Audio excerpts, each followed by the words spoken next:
walaal saddex duco ha ilaawin marka aad sujuudsan tahay.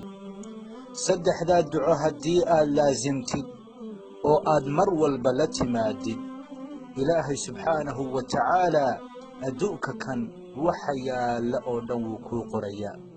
sidoo kalena aakhiro dadka jannada ku gelaya xisaab la'aanta ayaad ka mid noqonaysaa. waa haddii saddexdan duco sujuudda gudaheeda aad ku dhex akhrisatid maalin walba.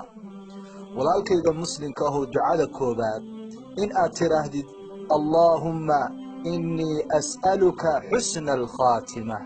ducadaas maalin walba inaad ku ducaysato oo macnaheedu yahay ilaahayow waxaan ku weydiisanayaa khaatimo wanaagsan. ducada labaad allaahumma arzuqnii tawbatan nasuuxatan qabla almowt. ilaahayow igu arsaaq tawbo dhab ah inta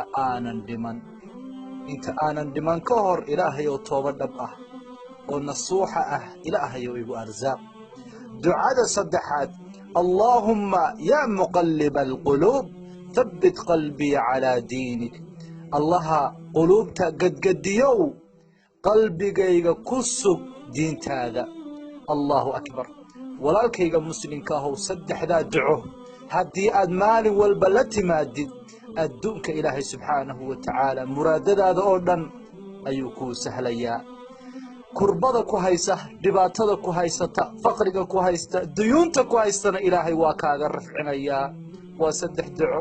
waa marka aad sujuudsan tahay. allaahu akbar. maxaa ka wanaagsan ducada la ducaysto sujuudda? waa xilliga ay ugu dhowdahay in la aqbalo.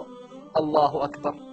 walaalkayga muslimkow saddexdaa duco ha ilaawin, walaalahaaga kalena u sii faa'iidee kiliibkan. jazaakum allahu khayran. waa walaalkiin xabiib. walaal saddex duco